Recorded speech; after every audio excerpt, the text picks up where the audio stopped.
જો તમે નોકરી કરો છો અને અજાણ્યા લોકોના ભરોસે પોતાના બાળકને મૂકતા હો છો તો આજે આ ઘટના તમારે ખાસ જોવાની છે, જેમાં ચિલ્ડ્રન ડેવલપમેન્ટ સેન્ટરની આસિસ્ટન્ટે એક 4 વર્ષના બાળક સાથે અમાનવીય હરકત કરી છે.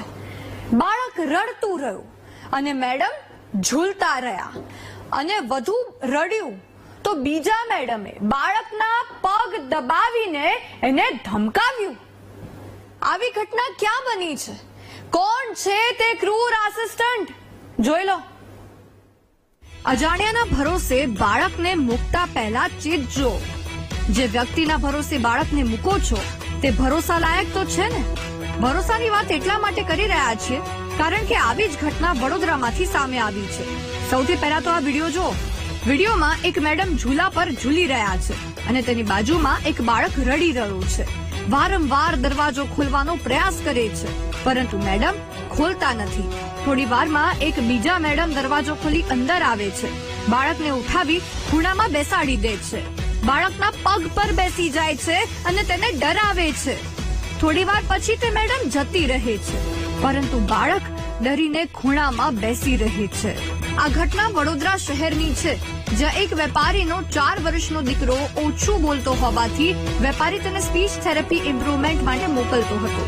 આ 4 વર્ષનું બાળક ન્યૂ હોરિઝોન ચાઇલ્ડ ડેવલપમેન્ટ સેન્ટરમાં જતું હતું. એક દિવસ બાળક રડતું રડતું બહાર આવ્યું અને સેન્ટરમાં તેની સાથે થયેલા અમાનવીય વ્યવહાર તેણે પોતાની માતાને જણાવ્યા. પછી શું થયું તમે ખુદ સાંભળો. જે દિવસે આ બનાવ બન્યો એ દિવસે બાળક કન્ટિન્યુઅસલી રોતો હતો અને રડી રડીને બહાર આવ્યો. मैंने पूछा આજે શું કરાયું તો કે આજ મેમ બહુ ગુસ્સે में थी, સ્ક્રીમ કિયા, મારા. એટલે અમે એ વાત એને મને ગાડીમાં કરી એટલે અમે ફોન કર્યો સેન્ટરમાં કે અમારે આજ તારીખની સેશનનું સીસીટીવી કેમેરા જોવું છે. તો એ એવું કે છે કે અમારું સીસીટીવી કેમેરાનું લિંક બોમ્બે થી આવશે. 10 દિવસ અમને વાટ જોડાયું. પછી ગુરુવારે અમે સીસીટીવી કેમેરા જોવા અહીંયા આવ્યા. 12 વાગે જે સમય એ લોકો આપ્યો એ સમયમાં અમે અહીંયા આવ્યા. અમે આયા એ દિવસે જોયું 45 મિનિટનો સેશન છે પણ 8 મિનિટમાં જ જે બનાવ બન્યો છે એની પછી આખું સીસીટીવી કેમેરાનું ફૂટેજ અમે જોયું જ નથી. જો એ તો લો પ્રમાણે જે પણ અમે પોલીસનું સહાયતા લઈએ છીએ એ લોકો જે સહાયતા આપશે જે લો પ્રમાણે જે સચ્ચાઈના રાહમાં જે મળશે એ મળશે. પણ હા, ફરિયાદ જ્યાં માસૂમને પ્રેમથી સમજાવવું જોઈએ ત્યાં ધમકાવવામાં આવે, તેની સાથે અમાનવીય વ્યવહાર કરવામાં આવે તો સ્વાભાવિક છે કે કોઈ પણ માતા પિતા આ વાતને સહન ન કરે. જેથી બાળકના માતા પિતાએ સેન્ટરના હેડ ડોક્ટર મીરા અને તેની આસિસ્ટન્ટ પૂજા સામે જુવેનાઇલ જસ્ટિસ એક્ટ મુજબ ફરિયાદ નોંધાવી છે. આ બનાવ સમગ્ર 15 માર્ચનો છે.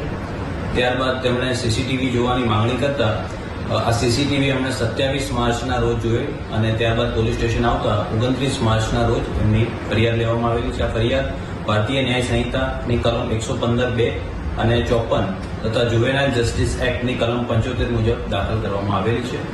નોટિસેબલ ગુનો હોય બંને આરોપી એમને પોલીસ દ્વારા નોટિસ આપવામાં આવેલી છે અને એ લોકો નોટિસ આપેલી હાજર થાય ત્યારથી એમનું સ્ટેટમેન્ટ લઈને આગળની તપાસ ચાલુ છે. જે બાળકને બોલતા શીખવવા માતા પિતાએ 40,000 ફી ભરીને તેને ન્યૂ હોરિઝોન ચાઇલ્ડ ડેવલપમેન્ટ સેન્ટરમાં મોકલ્યું હતું, ત્યાં તેને બોલતા શીખવવાની વાત તો દૂર રહી, બાળક સાથે એવું વર્તન કરાયું કે તે ત્યાં જતા પણ ડરે છે.